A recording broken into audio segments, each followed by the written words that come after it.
Hello மக்களே! இன்னைக்கு நம்ம சேனல்ல குடல் கறி எப்படி பண்ணுறதுன்னு பார்க்க போறோங்க. சண்டேன்னு வந்துட்டாலே இட்லி, குடல் கறி அப்படிங்கிறது ரொம்ப ஃபேமஸான ஒரு காம்பினேஷன். அதுக்கு வந்து ஃபஸ்ட்டு நான் குடல வந்து சும்மா வாட்டர்ல நல்லா இந்த மாரி கழுவிட்டு, நல்லா இந்த மாரி ஸ்க்வீஸ் பண்ணி எடுத்து வச்சுக்கிறேன். அதுக்கப்புறமேட்டு நம்ம கழுவி எடுத்து வச்ச அந்த குடல வந்து ஹாட் வாட்டர்ல நம்ம இன்னொரு டைம் வாஷ் பண்ணிக்கணும். இதுதான் ரொம்ப முக்கியம். பிகாஸ் அந்த குடல் வந்து நல்லா நம்ம வாஷ் பண்ணல அப்படின்னாக்கா அது ஒரு மாதிரி ஸ்மெல் அடிக்கும். அதில் வந்து நம்மளால் சாப்பிடவே முடியாது. ஸோ அது வந்து நல்லா வாஷ் பண்ணிடணும். இந்த வாஷிங் ஸ்டெப் மட்டும் முடிஞ்சிடுச்சுன்னா நமக்கு வந்து ரொம்ப ரொம்ப ஈஸி இந்த ரெசிபி. அது நம்ம தண்ணி வந்து நல்ல சுடு தண்ணியில் அதை கழுவிட்டுருக்கோம். ஸோ வந்து கை விட்டு நம்ம பண்ண முடியாதனால நான் வந்து ஒரு வடிகட்டி அதை வச்சு நல்லா அதை வந்து நம்ம கையில் எப்படி கலக்குவோமோ அதே போல் கலந்து அதை நல்லா வடித்து வேற ஒரு குண்டால நான் எடுத்து வச்சுக்கிறேங்க.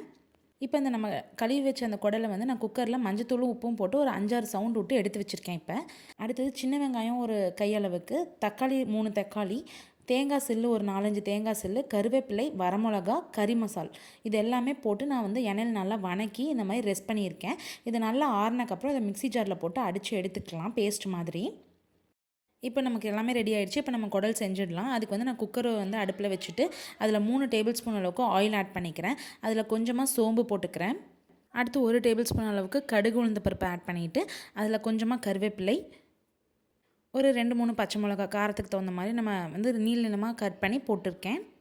இப்போ ஒரே ஒரு பெரிய வெங்காயம் மட்டும் நான் நறுக்கி வச்சுருக்கேன். அதை ஆட் பண்ணிவிட்டு இப்போ அது கூடவே கொஞ்சமாக உப்பு சேர்த்துட்டு இதை எல்லாத்தையுமே நல்லா கலந்து விட்டுடுறேங்க. இப்போ நல்லா மிக்ஸ் பண்ணதுக்கப்புறமேட்டு இப்போ நம்ம வேக வச்சு எடுத்து வச்சுருக்கோம் இல்லையா, அந்த குடல் எல்லாத்தையும் அதில் ஆட் பண்ணிக்கிறோம். அந்த தண்ணி எல்லாத்தையும் நான் இருத்துட்டேன்.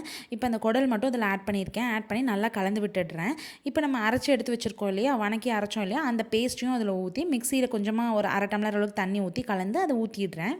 இப்போ அது எல்லாமே நல்லா மிக்ஸ் ஆகுற மாதிரி அதை வந்து நல்லா கலந்து விட்டுடுறோங்க. அடியிலேருந்து கலந்து விட்டுடுறோம். கலந்து விட்டு குக்கர் மூடி போட்டுட்டு ஒரு 2-3 விசில் விட்டால் போதும். அந்த குழம்போட பச்சை வாசம் போயிட்டால் போதும். பிகாஸ் குடல் நம்ம முன்னாடியே வேக வச்சு தான் எடுத்து வச்சுருக்கோம். அதுக்கப்புறமேட்டு மேலே கார்னிஷிங்க்கு ஒரு பச்சை மிளகா, கொத்தமல்லி இதை மட்டும் நம்ம கட் பண்ணி போட்டோம்னா நமக்கு குடல் கறி ரெடி ஆகிடுச்சு. சண்டே சுட சுட இட்லியோடு இந்த குடல் கறியை வச்சு சாப்பிட்டோம்னா இதை விட அற்புதமான ஒரு காம்பினேஷன் எதுவுமே கிடையாதுங்க. ஸோ கண்டிப்பாக நீங்களும் உங்கள் வீட்டில் இந்த சண்டே இதை ட்ரை பண்ணி பாருங்கள். இந்த வீடியோ உங்களுக்கு பிடிச்சிருந்தா லைக் பண்ணுங்கள், ஷேர் பண்ணுங்கள். இது வரைக்கும் நம்ம சேனல் சப்ஸ்கிரைப் பண்ணாதவங்க சப்ஸ்கிரைப் பண்ணிக்கோங்க. தேங்க்யூ.